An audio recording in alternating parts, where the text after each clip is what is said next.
En el nombre del Padre, del Hijo y del Espíritu Santo. Amén. Nosotros somos parte de la Comunión Anglicana Libre e Internacional, la Iglesia Episcopal Libre de Costa Rica. Esta es la misión de la Natividad y yo soy el presbítero Belisario Pérez. Vamos a hacer ahora el comentario que corresponde al primer domingo de Adviento. Como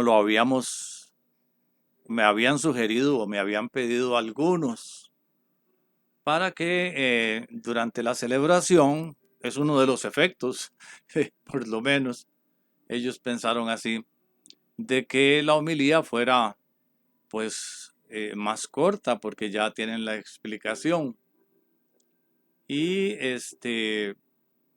como quiera que sea, me pareció muy buena idea y a eso vamos. Primero vamos a leer el Evangelio y luego vamos a hacer el comentario que corresponderá pues a esa perícopa de la Biblia, del Nuevo Testamento, del Evangelio que corresponde al primer domingo de Adviento. El Evangelio según San Mateo, capítulo 24, versículos del 36 al 44.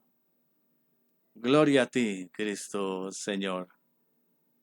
Jesús dijo a sus discípulos: en cuanto al día y la hora, nadie lo sabe, ni aun los ángeles del cielo, ni el Hijo, solamente lo sabe el Padre, como sucedió en tiempos de Noé. Así sucederá también cuando regrese el Hijo del Hombre. En aquellos tiempos antes del diluvio y hasta el día en que Noé entró en la barca, la gente comía y bebía y se casaba. Pero cuando menos lo esperaban, vino el diluvio y se los llevó a todos. Así sucederá también cuando regrese el Hijo del Hombre. En aquel momento, de dos hombres que estén en el campo, uno será llevado y otro será dejado. De dos mujeres que estén moliendo, una será llevada y la otra será dejada. Manténganse ustedes despiertos, porque no saben qué día va a venir su Señor. Pero sepan esto, que si el dueño de una casa supiera a qué hora de la noche va a llegar el ladrón, se mantendría despierto y no dejaría que nadie se metiera en su casa a robar. Por eso, ustedes también estén preparados, porque el Hijo del Hombre vendrá cuando menos lo esperen. El Evangelio del Señor. Te alabamos, Cristo Señor.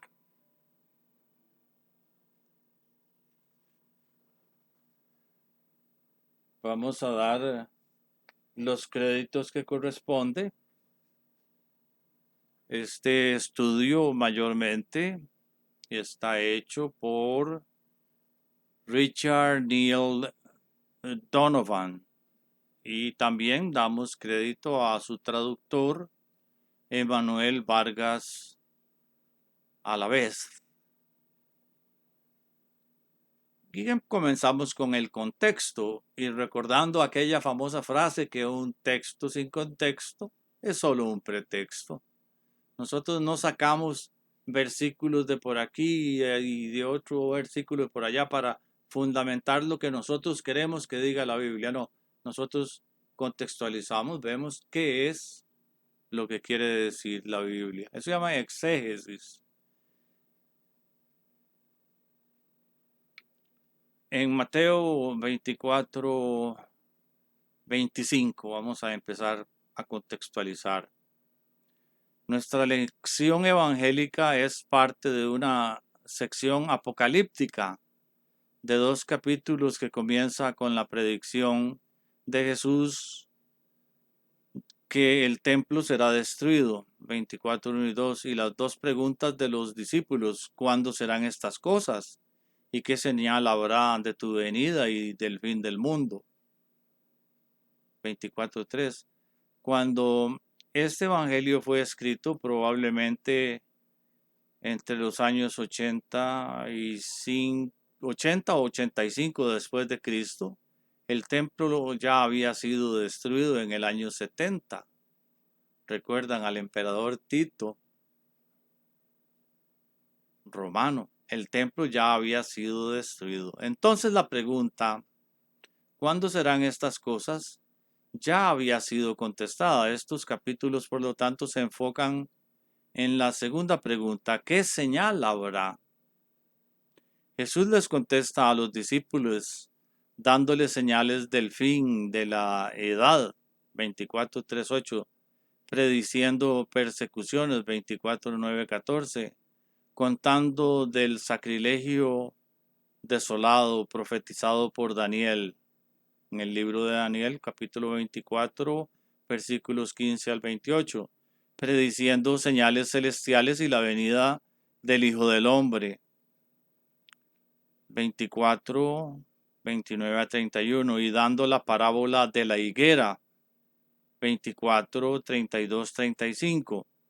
Nuestra lección del Evangelio empieza en este lugar, pero es una tela con el resto de los capítulos 24 y 25. Al concluir nuestra lección del Evangelio, Jesús da tres parábolas que se relacionan directamente con nuestro texto.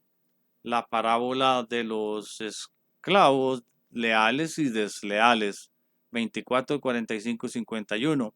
El amo premia al mal esclavo, a quien encuentra trabajando cuando llega, pero destruye al esclavo leal, ¿verdad? Lo premia y destruye al esclavo desleal cuando lo encuentra festejando en vez de trabajando. La parábola de las 10 damas de honor, 25, 1 a 13, 5 que fueron sabias y estaban preparadas y 5 fueron descuidadas y estaban sin preparar.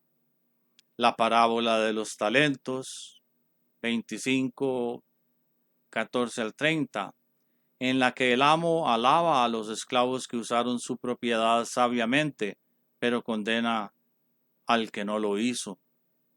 Esta sección apocalíptica concluye con la presentación de Jesús del juzgamiento de las naciones, 25, 31, 46, en la que el Hijo del Hombre separa a la gente en dos categorías: las ovejas que ayudaron a uno de estos pequeñitos, por lo tanto, sirviendo a Cristo, y las cabras que faltaron en proveer este tipo de servicio. Las ovejas son bienvenidas en el reino, pero las cabras son condenadas al fuego eterno, preparado para el demonio y sus ángeles. 25, 41. A lo largo de estos dos capítulos, el aviso constante es estar preparado para la venida del amo. Una manera diferente de como nosotros lo decimos teóricamente, la parucía, la segunda venida de Jesús. Los que escuchan el aviso recibirán grandes bendiciones. Los que no lo hacen serán condenados. Debemos confrontar la realidad que el adviento, que es penitencial, está muy apartado del humor que rodea las Navidades, la celebración más alegre del año. La gente se enfoca en ver un bebé. El Adviento se enfoca en un Cristo resucitado, cuyo regreso parece muy atrasado y por lo tanto le cuesta competir con el bebé, pastores, reyes magos, etc. Además, mientras nos preocupamos por el futuro del que nos preocupamos tiene más que ver con este mundo que con el regreso de Cristo. Tenemos mucho que hacer si vamos a conseguir que la gente tome en serio la necesidad de prepararse para la segunda venida. Mateo 24:36. El día y la hora nadie lo sabe. Pero sobre ese día y hora nadie sabe, ni los ángeles del cielo, ni el Hijo, solo el Padre. Existe una tensión entre 24:3:35, la que señala el final de esta edad, y las palabras de Jesús, que nadie sabe ni el día ni la hora. Muchos académicos creen que la escatología inminente, el fin vendrá de repente y sin aviso, ilustrado por el verso 36, es mucho más característico del mensaje de Jesús. Ni el Hijo. La idea que el Hijo ignora el día y la hora fue difícil para algunos cristianos. Algunos escribientes borraron ni el Hijo de sus manuscritos. En la raíz de su incomodidad está la difícil teología que Jesús era ambos, humano y divino. Filipenses capítulo 2 versículos del 5 al 11, que menciona a Cristo vaciándose a sí mismo.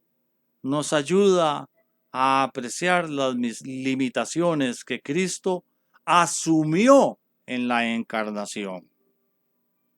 Otros ejemplos de la sabiduría limitada de Jesús incluyen estas palabras: si es posible, en Getsemaní 26, verso 39, y su pregunta: ¿por qué me has abandonado? Estando en la cruz 27:46. No debemos apartar la vista del mensaje principal.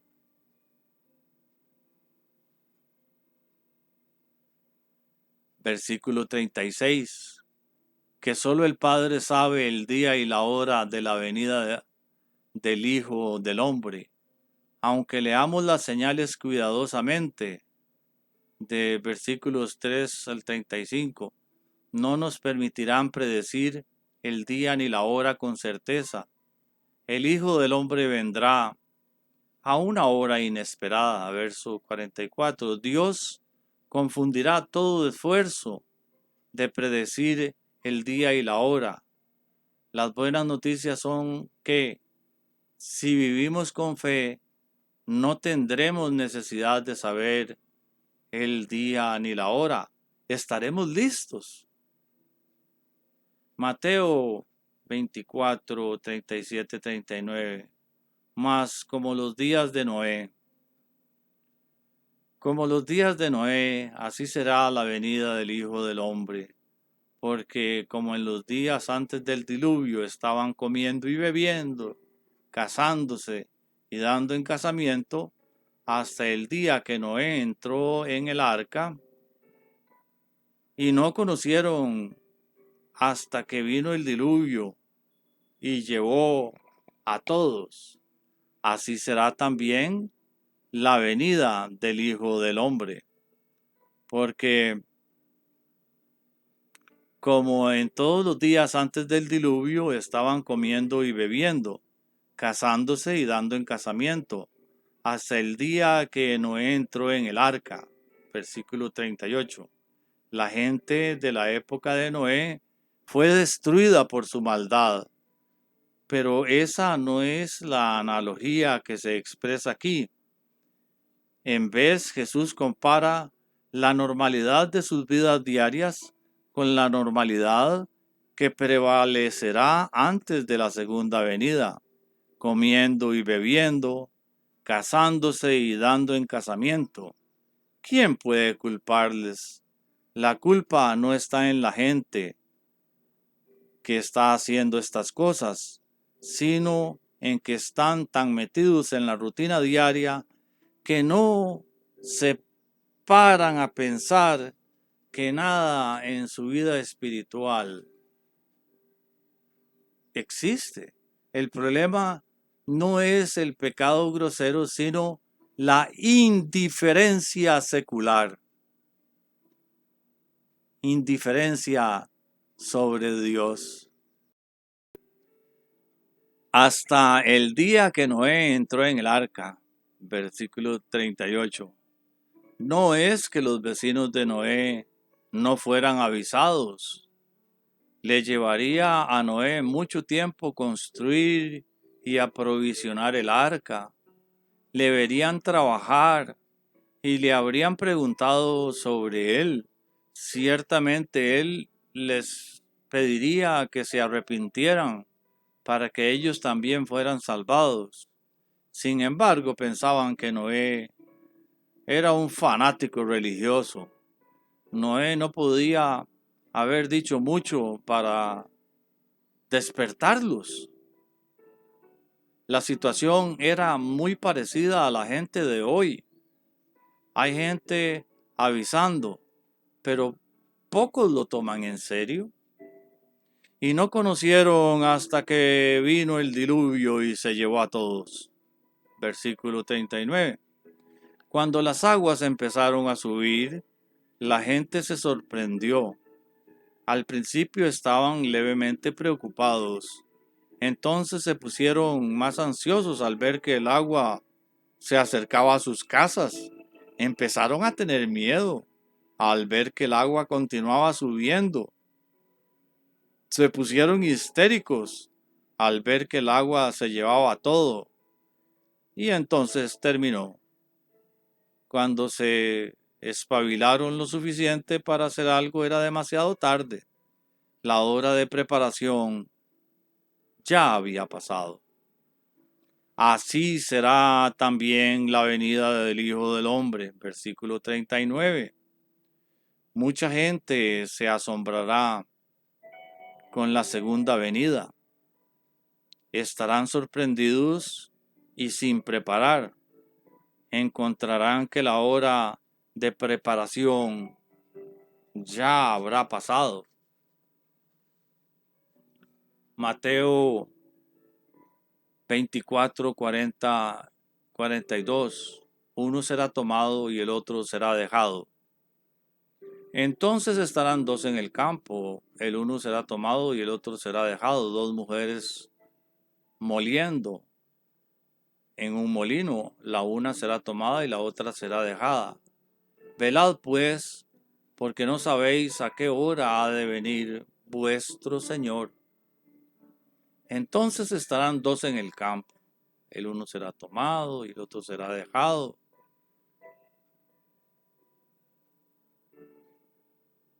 Otra vez, y una mujer moliendo en el molinillo, y una será tomada y la otra será dejada. Otra vez, el énfasis está en la normalidad de la vida, gente metida en su trabajo diario. No hay ninguna indicación de que hoy será diferente de ayer o del día anterior. La vida sigue, pero en este caso no lo hace. Una es llevada y otra se queda. Y versículos similares. Véase Lucas capítulo 17, versículos 34-35, Primera Corintios capítulo 15, versículo 51, Primera Tesalonicenses 4, versículo 17, capítulo 5, versículos 2 y 4, o Apocalipsis capítulo 3, versículos 3 y 10, capítulo 16, versículo 15, dan su origen a la doctrina del rapto. Propiamente este es del latín raptio o rapio, secuestrar, llevarse.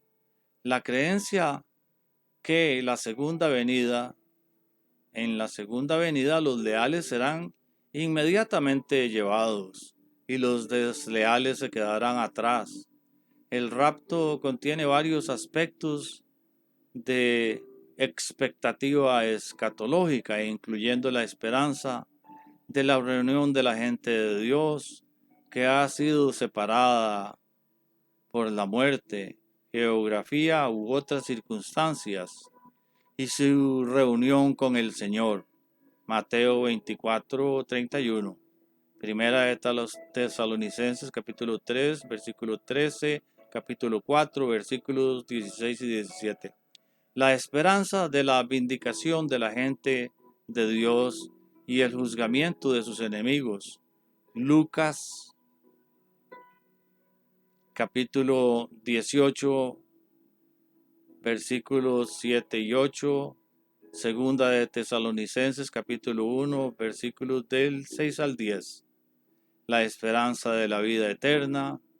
Primera de Corintios capítulo 15, versículos 51 al 56.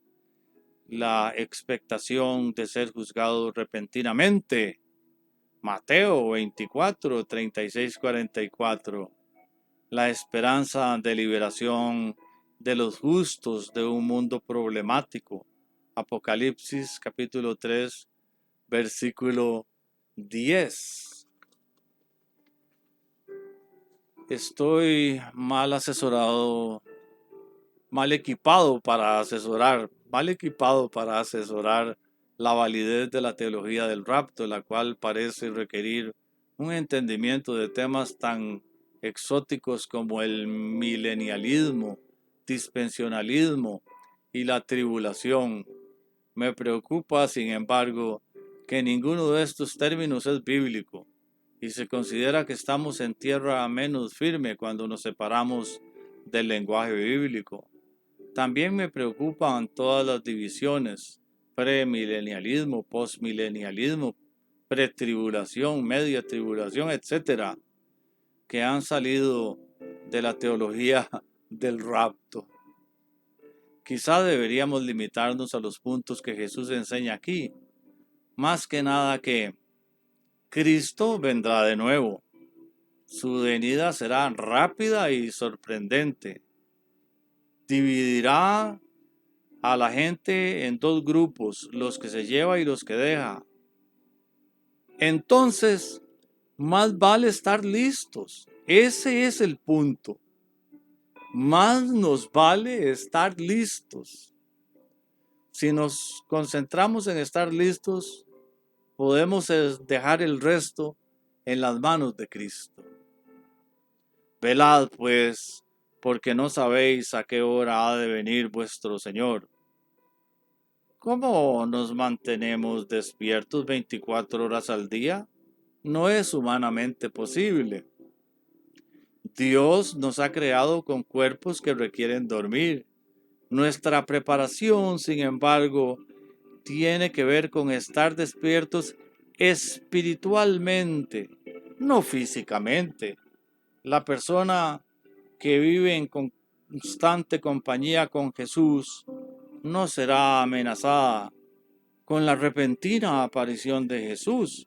En vez, la venida de Jesús será una ocasión para alegrarse, muy parecida a lo que sentimos cuando vemos a un ser querido después de mucho tiempo sin verle, y cómo la alegría que siente una persona perdida al ver que alguien viene a rescatarle. Mateo 24, 43, 44. El ladrón había de venir.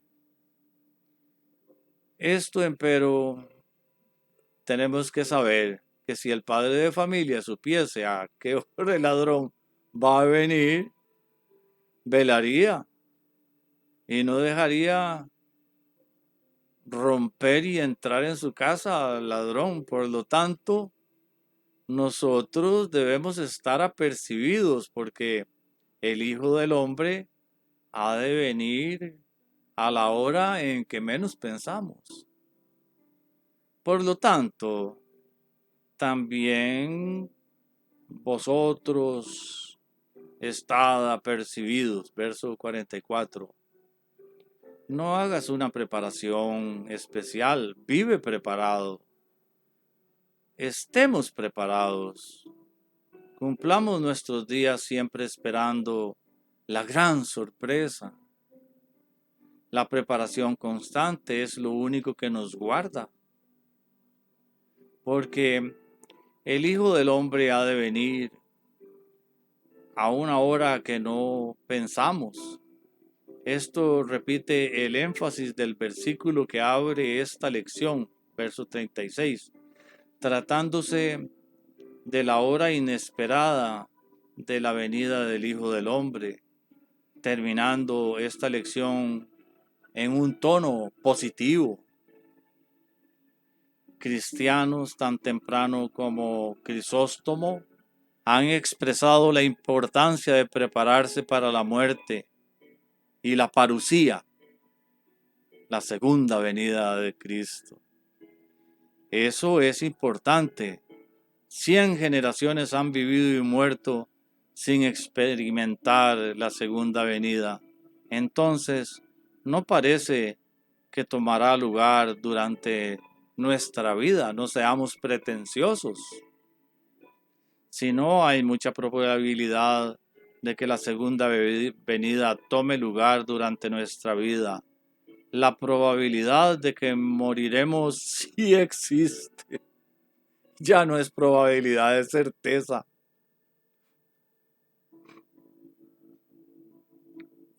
Algunos de nosotros moriremos poco a poco de